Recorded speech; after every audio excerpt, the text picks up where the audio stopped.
Good morning. It's now the day after my Findhorn workshop and for some reason I have woken up bing wide awake at 5:10. Normally I would stay in bed and just mull around and hope that I'll fall back asleep again, but I want to make the most of it. I want to get out and I want to do some photography because at the end of the day, the days are getting longer, which is fantastic because it's amazing for exploring and getting out and enjoying things, but it does mean that getting up for the sunrise very soon is going to be very, very difficult because it's going to be so early in the morning that the sun's going to rise. So I want to get out there and make the most of it before March comes to an end and before getting out becomes too difficult. But unfortunately this morning the weather forecast is not looking great. I've just looked at the window, it's about 45 minutes until the sun officially rises, but it's so dark. The cloud cover this morning is very, very thick, so the chance of probably getting any images is very, very slim, which is a real shame, but I'm still going to go out there, I'm still going to enjoy it, and I'm still going to try and get some images. But as it's so dark just now, I think I'm going to have some breakfast just to give me some fuel to get me out and about, and hopefully the conditions will improve, and I'll chat to you all again when I get outside.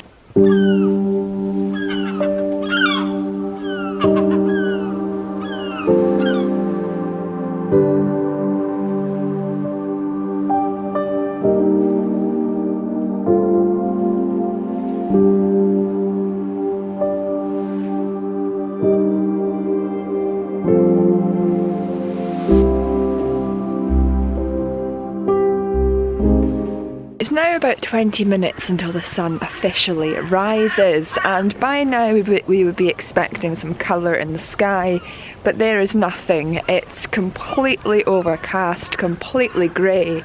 So instead of doing my normal thing of going down to the beach and trying to get some images, I've come down to the bay this time, which in the summertime is full of pleasure boats and yachts, which is amazing, but this time of year there's not really any boats out there at all because it can get very stormy here over the winter months. There's a few little boats in the distance but nothing really to photograph, but the reason I've come down here is because I thought it would be interesting to watch nature wake up around me. But instead of just staying here, I'm going to start here, then walk all my way around in the hope that by the time I get to the beach the sun potentially will have started to rise and we'll have some colour. But I'm not feeling hopeful about a good sunrise this morning. But the thing I want to try and portray this morning is this idea that even when you don't get the nice colours and the nice sunrise, you can still get images if you look hard enough. And even just getting out to be up and about this early in the morning when everybody else is still in bed. I've not seen a single other person since I came out of the house, which is amazing. I've got this whole place to myself. I can hear the birds beginning to wake up and cheep around me. I mean, if you wake up early accidentally like I have this morning, rather than just tossing and turning in bed trying to get back to sleep or not really doing anything productive like flicking through your phone, get out and enjoy this. Just go for a walk and you never know what you'll discover.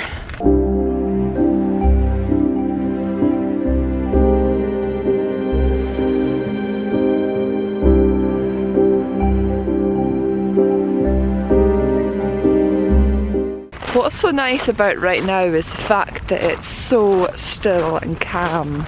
Today we're meant to be getting hail and sleet showers all through the day, and I can kind of tell, given how cloudy it is, that that's on the horizon for very, very shortly. So maybe by the end of this vlog we will be encountering a hail or sleet shower.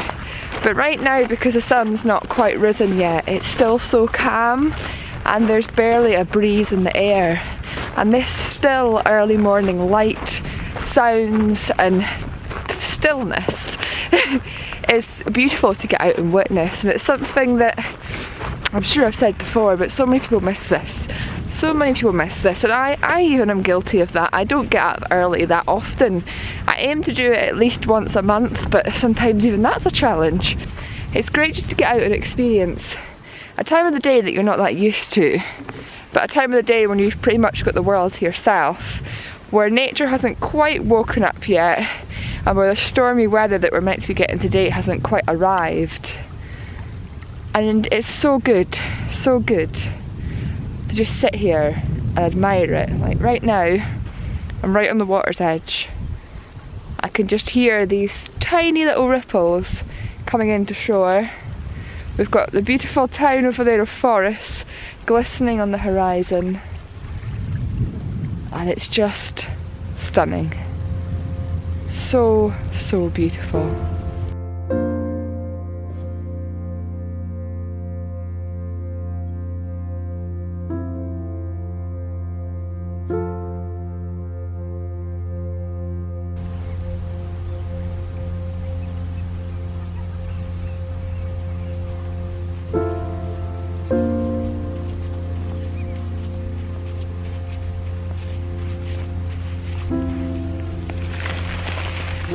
I am guilty of what I'm about to say myself, but so many times we see photographers looking at the weather forecast, and if the weather's not looking great for a potential sunrise, they don't get up and out to just see what conditions manifest.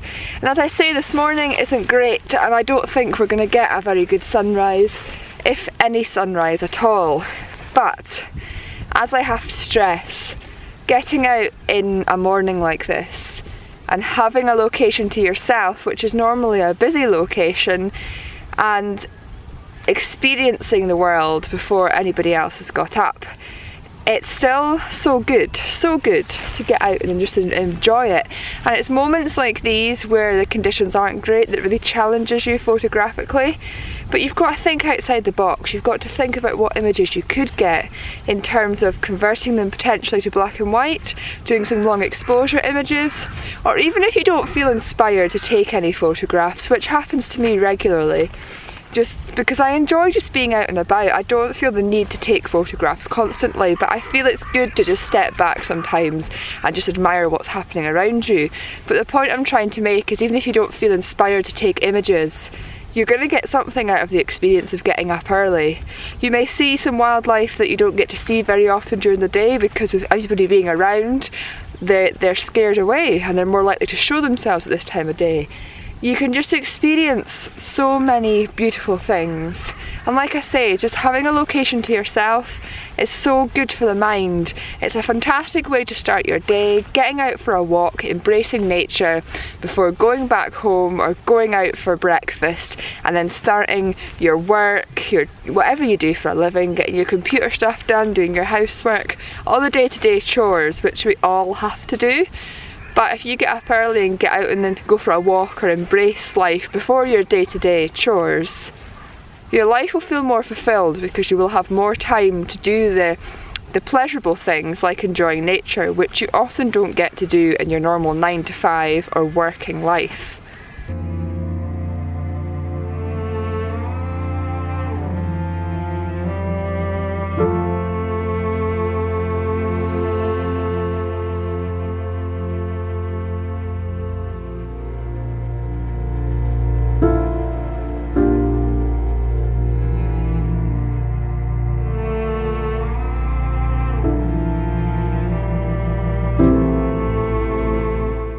You see this here?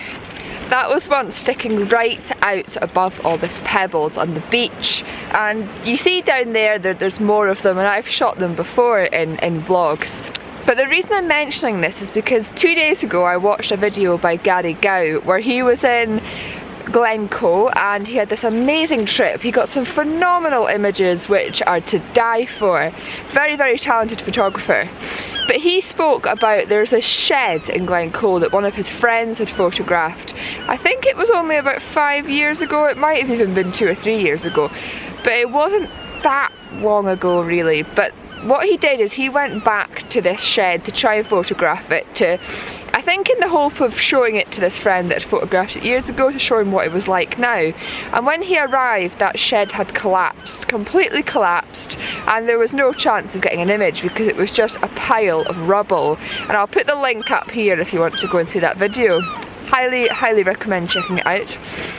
But what he made me realise, or I mean, I've always realised this, but our landscapes are changing so much, and what is here today may not be here next year. And this beach here, I was realising last night, because I've not been here for only a few months, with it being the winter, the beach can change quite dramatically. And I've heard a lot of people recently saying how much Findhorn Beach has changed due to coastal erosion and storms, and the point is that things like this that were once sticking out of the water are now being buried underneath pebbles, underneath sand, and the environment is changing constantly. And this isn't something that's just happening now, this has happened through the centuries. In fact, Culvin Forest, which is just there, was actually where the original town of Findhorn used to be. Wouldn't have been called Findhorn back in the day, but Findhorn as a village has actually been recreated and rebirthed 3 times. The first time, because where Culvin Forest is, the village was completely covered in sand in a sandstorm, so there's actually a village underneath that forest, still lying there waiting to be uncovered. So then Findhorn was rebuilt, but was later destroyed again by a storm. So the village that's here now is the 3rd generation of Findhorn. That's a long term example of what I'm trying to show here. But in the modern day and in our landscapes that are changing every day, every week, every year, you know, you can be at a location one day and then come back a few months later and what you were photographing is no longer there. So the point is, you should try and embrace the landscape and shoot as much as you can, because your images are time capsules, and you can create an image one time that you will never be able to create again. So if you see an image opportunity when you're out and about, embrace it and take it. And I'm actually going to take this image here right now, because although this is now buried in the sand, this is a good example of how the landscape is changing, and it's also an example of something this might not exist in a few years time for all we know. You just got to get out and shoot it and hope that you'll get a unique image that one day will be able to tell a story of how a landscape and a location once used to look.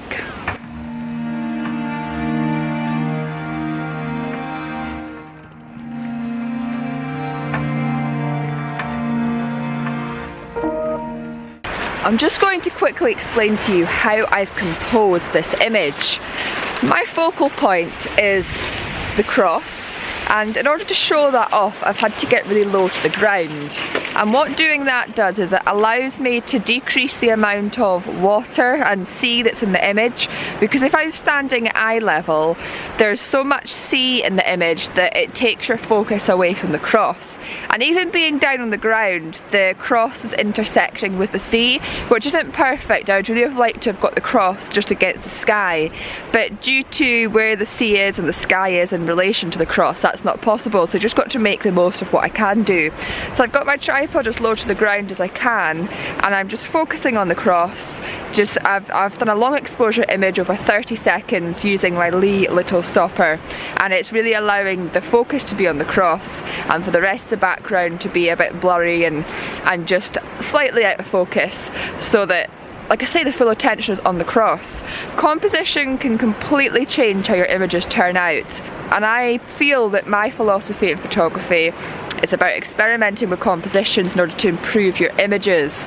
Although you need to know the technical side of your camera to do that, I feel that the technicalities of photography are so much less important. I know not everybody's going to agree with this, but less important than the composition, because learning the technicalities of your camera can, I think pretty much anybody can do that if they'd put the time, effort and commitment into it.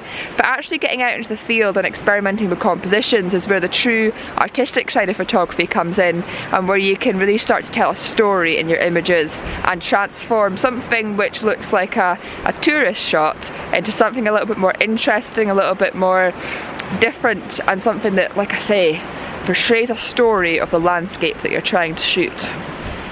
It is now after sunrise. I think it's about 10-15 minutes after sunrise, and as you can tell there's nothing happening at all.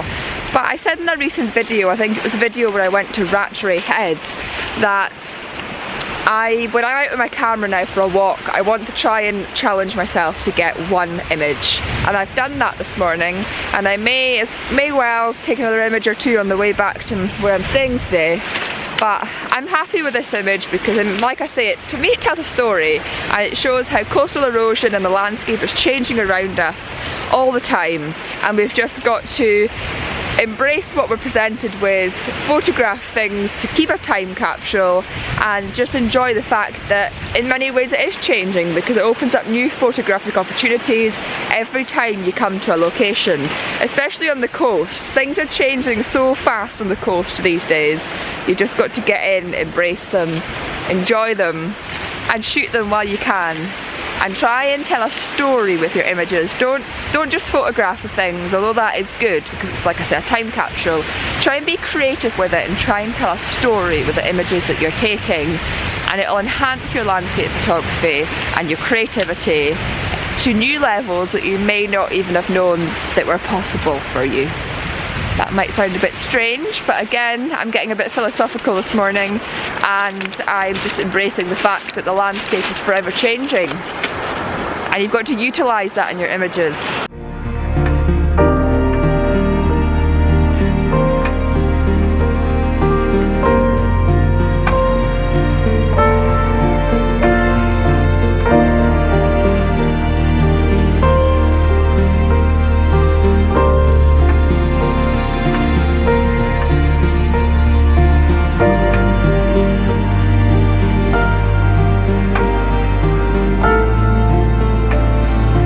Another example to showcase how the landscape is always changing. Do you see that pole? Oh, you can't really see it on here. There's a... Let me go up to it.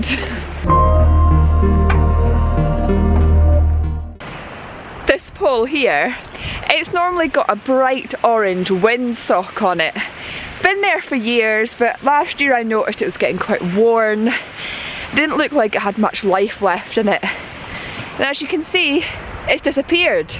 But it was something that I really liked to photograph years ago because it added colour to the scene. You could get some really interesting images with it. But now it's gone. You've just got to embrace these things and photograph things as they're there. Because one day you'll come back and that thing that you used to photograph and enjoy, or even just enjoy looking at, might have disappeared. This morning, I believe, is all about the reflection of how the landscapes change and how you've just got to embrace the conditions that you find yourself in. I mean, how many of us have been out and seen an image and we've gone home, you know, we don't have our camera with us, or we've gone home and thought, oh man, I would really wish I'd taken that photograph. Then you go back to a location again in the future and the conditions are never the same, never the same. We've all been there, and from time to time I enjoy going out without my camera. There's nothing wrong with that, and I've missed opportunities because of that. But it doesn't bother me, because I think if I get too engrossed in my photography and too hung up on it, it can take over your life. But those times when you're out and you do have your camera with you and you see something that you think, oh, I should probably photograph that, do it, because you probably will go home and regret it. And if you've got your camera with you, then you've just got to get that camera out of your bag and take the image. Because even if you're not as happy with it in camera or on the computer as you expect it to be, it's a time capsule again, showcasing something which may not be there, or the conditions may not be the same next time you go to that location. But you've captured it, so you can remember that moment for the rest of your life.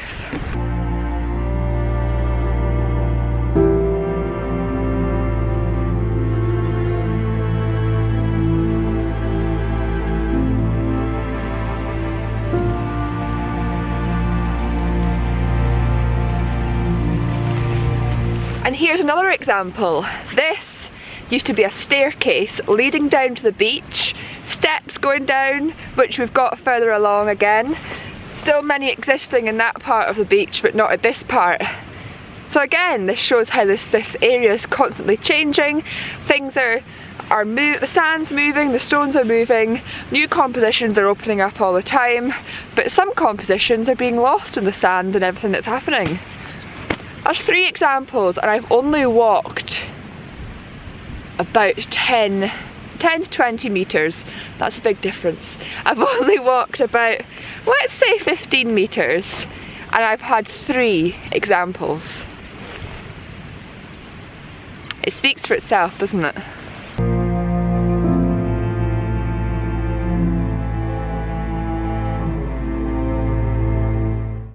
Those steps I was just talking about are just there. turn to here, we've got some trees growing.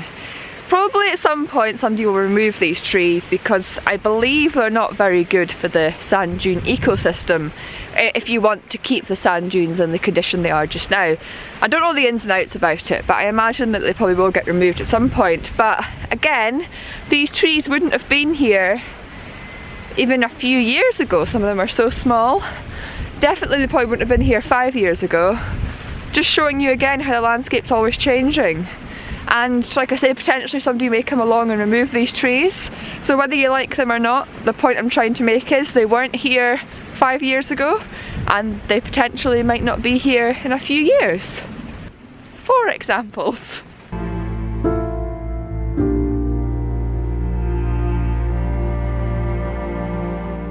I've got one more example for you. The beach huts. Controversial to many, I've mentioned it in several vlogs already, but they weren't here a few years ago, and with the coastal erosion happening at the rate it is and things changing as much as they are, they may not be here in a few years to come. Who knows? But this is a timepiece. These haven't always been here and they won't always be here, and even in a year or two, if they are still here, they won't be as, you know, unless you both maintain them and keep painting them, they're not going to look as good as they do just now. So that's another example. And I think this vlog for me, and the fact that I watched that video by Gary the other day, it's really opened my eyes a little bit more to how much our landscape is constantly changing and how you just got to get out and embrace what's happening today, photograph it to have these time capsules, and understand more, which is something I always alliterate in these videos, about how the landscape and the environment works. And it really allows you to appreciate your subject matter more and get more interesting images because you're aware and conscious of the fact that these things aren't always going to be here and the landscape is forever changing. I hope you've enjoyed this vlog this morning, despite the fact that we didn't have a sunrise and despite the fact that we managed to get one image. I've thoroughly enjoyed coming out and thinking about how the landscape's changing and reminiscing about our country and the beauty of nature and just embracing it.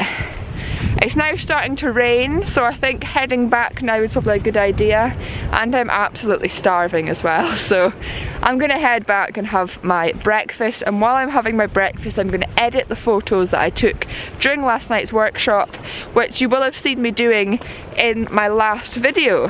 This evening I was meant to be hosting a photography workshop in Lossiemouth, but unfortunately nobody has booked onto it, which I'm a little bit disappointed about because the weather forecast is looking very changeable with, as I said earlier in this video, we've got some hail and sleet showers forecast, which some people might not enjoy getting out and shooting that, but I think it would be very dynamic. So depending on how my day goes today, I potentially might go still myself and do a photography workshop on my own, just like this morning out shooting. But even if I don't, I've had a great time here in Findhorn and I've thoroughly enjoyed it. As always, I want to say a huge thank you for watching. If you want to come out and shoot gorgeous locations like this with me, head over to my website and check out my workshops. I'll have more dates announced soon for the summer months, where I know a lot of you are coming to Scotland on holiday, and I'll hopefully see you all again next time.